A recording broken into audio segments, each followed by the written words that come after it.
Hello, welcome to Roussel Reads. I'm Deja, and today we are doing a recent reads.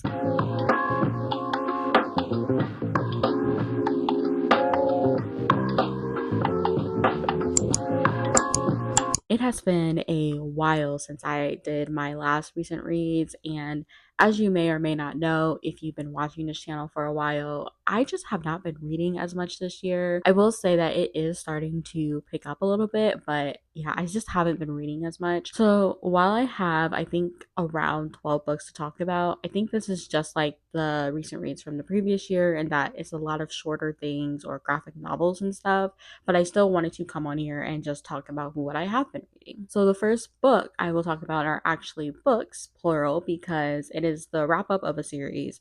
I read Death Note 9, 10, 11, and 12. And this series, I thought that it ended pretty well. I won't go too much in depth about it because it's 9 through 12 of a series, but I thought it was okay. I didn't really like the 12th book as much, but I think that it really did pick up on that thriller aspect that I really enjoyed about the series. And I just really enjoyed reading the battle of like who's going to win between this serial killer and a detective. But I will say that I did enjoy the earlier books a little bit more than I enjoyed the later books, but I still thought that this was a decent series and I'm happy that I read it. The next book that I finished was actually a short story collection, and that is the year's best African speculative fiction of 2023. I believe that's what the title is called. This is actually an arc that I got back on NetGalley about like a year or so ago, and I'm finally getting around to finishing it. I did start this like last year, but I was having trouble getting into the short stories at first. Like with most short story collections, you either love some or you hate them, and there was really only like two or three that I really liked out of this collection, and I think there was about 10 or 12 of them. I did end up skipping some, but my favorite was definitely this story. I'm forgetting the name of it, but I will put that title on the screen. But it was by this author who wrote a story about a father trying to get back home to his daughter. He was on a planet and he wanted to just get back home, but complications happened. And that was like one of my favorite stories. There were some that had like very interesting ideas. There was one about babies being grown in plants and just other like interesting ideas like that. But some of them, I just could not get into the writing style. It was purely that, especially like the first one, that was really what made me think that, oh, I'm probably not going to like this collection because I was just so uninvested in the first story. Actually, I think the first two stories. I had to keep starting over from the beginning, and I could not grasp what I was reading. And I don't know if that's just like the sci-fi element or like what about it, but I just could not get into those stories. Overall, I thought that this was a decent short story collection. There were some gems in there that I really did enjoy, but overall, it didn't really leave a lasting impression on me. The next book we have was actually a book that I feel was feeding into my reading slump. And I'm very sad to say that because this book is The Windweaver's Storm by Antoine Bandele. When I tell you I love that first book, I loved it. I loved the adventure. I loved following the friendships. And oh my gosh, I just really loved the culture in that book and just how the author like combined all of these gods, and I just loved it. This second book was massively disappointing to me.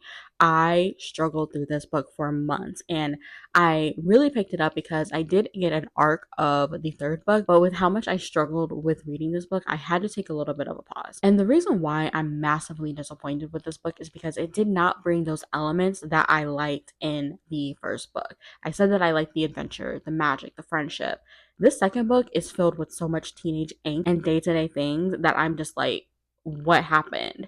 And the first book read like a middle grade, but this one is purely YA, and the teenage angst is what really got it for me. Like, we were just in so much like teenage drama. There was a whole love triangle that did not need to be there, but I will get back to that in a second. But going back to just the magical elements in that friendship aspect, like that wasn't there and I missed that. And like you do learn like a little bit more about like the world and stuff, but honestly like it just didn't feel as adventurous because it was just so much of the teenage drama with him trying to choose between these two girls. Also, like it was just kind of like a slow build with like these like magical things. It just didn't give me the same things that I loved about the first one. And I will say that towards the end, it was better because we were kind of getting more into the action and stuff. But like at that point, I suffered through like a lot of this book. Like I think about 70 to 80% of this book I did not like, and I hate that. I'm just like, maybe this is just second book syndrome. Maybe. I don't know. This was massively disappointing to me, and yeah, I've been holding off on the sequel because I need to calm down from that one. And one thing that I did want to say before I like end up on this book is that one of the things that really like puts me off about the love triangle is that I feel like it plays into the disposable black girlfriend trope. You have this unambiguous black girl who likes TJ. She's really, really forthcoming that she likes him, and she's the cousin of this other person, but she's never really like a love interest.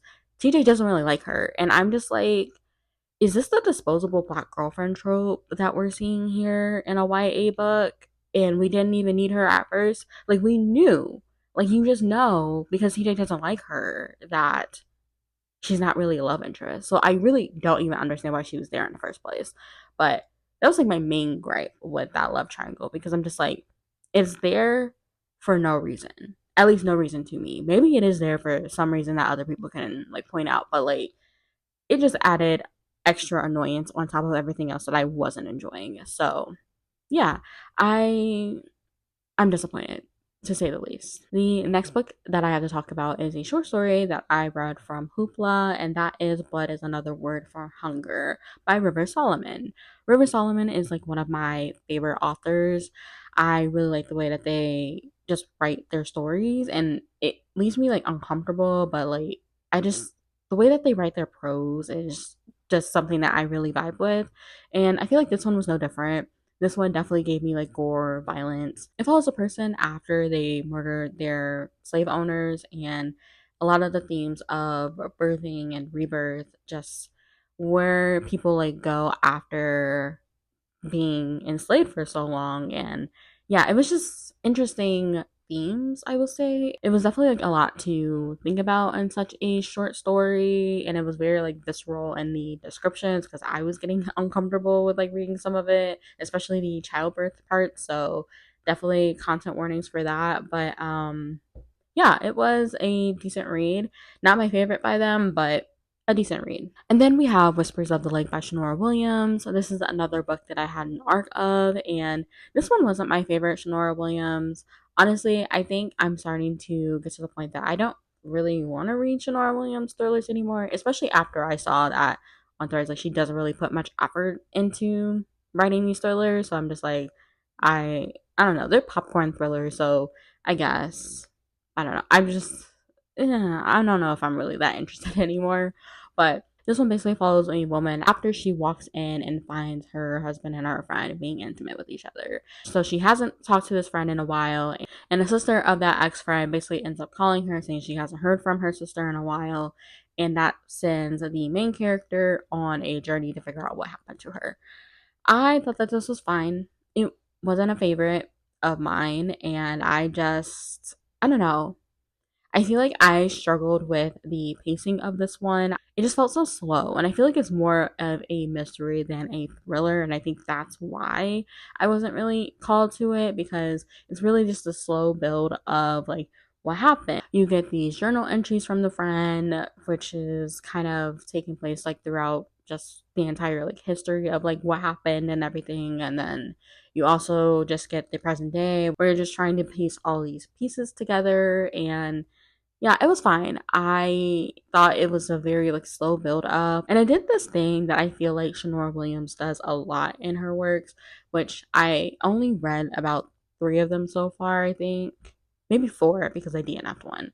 But she does this thing where we don't get like key information until like the last 30% of the book, and then you kind of just know what happens. The way that she does it just feels so plot convenient, and I was left so unsatisfied at the end. And I was like, I know this book is less than 300 pages, but it was just such a slog to get through, and I was hoping that maybe the ending would like bring it all together and make it worth it, but I was left so unsatisfied with this. I just wasn't that interested in it. I would still say that if you want a popcorn thriller read, to try something out like this, but like honestly, I don't know if this is an author that I would like necessarily like recommend anymore, especially because I feel like a lot of the dramatic things that she does in these stories, like there's a lot of like content and trigger warnings in a lot of her thriller reads. And I feel like she never really includes those things with like depth or anything, because I almost always feel like those things that she includes in these books are just there for shock value. And yeah, I don't know. She was good while she lasted, but do I think I'll probably pick up another book by her? I don't know. The next one that I read is The Canopy Keepers by Veronica G. Henry. I thought that this one was a decent book. It follows this woman years after she basically loses her entire family to this forest fire in Sequoia National Park. And she returns to this place years later to become a firefighter to fight the ever-growing wildfires that are happening. But when she returns, she also discovers that there's this hidden secret world in the Sequoia National Park. And the story takes on from there. I thought that this was a decent book. I really appreciated the level of research that the author did. I could definitely tell while I was reading just like with the fauna and the level of detail that was included with like the firefighters and those practices and things. I could definitely tell, and then that was confirmed in the author's note at the end of how much like research that this author did. So I really appreciated that. The one thing I will say about this book is I feel like the pacing was a little bit off for me. I feel like the first 100 pages, it was just like a lot of like setup. We pretty much know in the first 100 pages like what happens because it's on the back synopsis, and that was pretty much the first 100 pages, and this is less than 400 pages. So not to say that it was a slog to get through, but I was just like, can we just get to the point where she discovers this like new world and stuff? Like that's really what I was interested in. And when we do get there, I think that the story picks up a little bit more, and it was interesting to read those parts because I thought that the world was like really cool. All of these like different like beings that fight different aspects of like the wildfires, and they do different things in this society that they have. But yeah, I felt like I was going to DNF this at certain points just because it was just such a slow build, and I feel like you pretty much know who the villain is, but there didn't really feel to be that like tension, I feel like, between like what's going to happen and like what did happen. It's just like really her learning a lot of the things that are going on in this world and trying to fight the villain character who is basically trying to take over the world because of what humans are doing to climate change, which I also found an interesting part of this story. I really like the discussions on like climate change and just how passionate the character was about that, but also about saving the human race. But yeah, this was just more of a slow journey. And then the ending, I felt like it wasn't like too fast, but it did happen like quickly compared to the first like half of this book. So yeah, it was an interesting story. I think I would give it around like 3.5 stars. But yeah, I would say this is an interesting read to potentially check out if any of what I said sounds like interesting to you. But yeah, it wasn't a new favorite of mine. And then we have When the Stars Are Scattered. This was another short story that I read because I was in a reading slump, and I will say I don't remember much about it. I feel like it is following this physician that went to this other planet to potentially see what's wrong with this alien species. I feel like that's why he's there. But this also has like very much a heavy Muslim like presence in it. Like I think a lot of the characters are practicing Muslims, so the main character is not really religious, so like that puts him at odds a little bit with like the community. But as he's going through this planet and stuff, like it is interesting because I feel like it is like a very heavy like religious overtone to the story. Like I feel like there's like elements of like him witnessing like the presence of Allah. I don't know, it was just like this interesting read because there was also like this tension between, I feel like, Christians and Muslims on this planet, and I don't know. It was like a lot going on for like a short story. So I don't really remember much about it, but I thought that this was okay. I don't have any like strong opinions about it because it was so short. I almost wish that was a little bit longer to explore those themes a little bit better, but I don't know. It was fine. It was fine. The next one is also a short story called The Weight of Memories, and this is a story about a woman that is basically giving birth to herself. This was another fascinating read, and I feel like that's what I really like about short stories. I feel like they explore these things that aren't necessarily worth like a full novel, but like really like just start making you like think about like things, and that's what I like about short stories is when they like start to make me like think about like what if something like this happened. But basically this woman is pregnant, but she's putting the memories of herself into her fetus. It's this experiment happening basically that this woman is being like a test subject for, and yeah, it was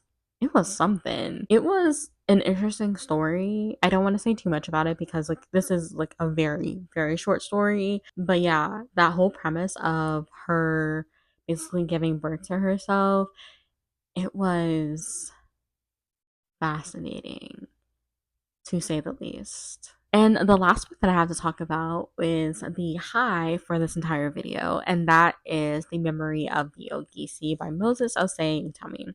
This is the finale of the Forever Desert trilogy, and I love this entire trilogy. Like, I just loved it so much. I feel like it tied together all of the books so beautifully. Like I just loved it so much. Just the themes of storytelling, what is truth, what is a lie, how these stories like repeat themselves, different variations. And I loved it. I loved it so much. I'm sad to see that it's ended, but I feel like the conclusion was just so worth it. And I don't want to say too much about what happens, especially if you haven't read the first and the second book, because I think this book does tie a little bit more to those books in the past. But yeah, I really enjoyed this trilogy. Definitely planning to buy a copy. Like the other books in this series, I felt like the world building was so strong, and I also really appreciated the characterization of this. And honestly, I'm super impressed with like how short this was and like how much he was able to do. Like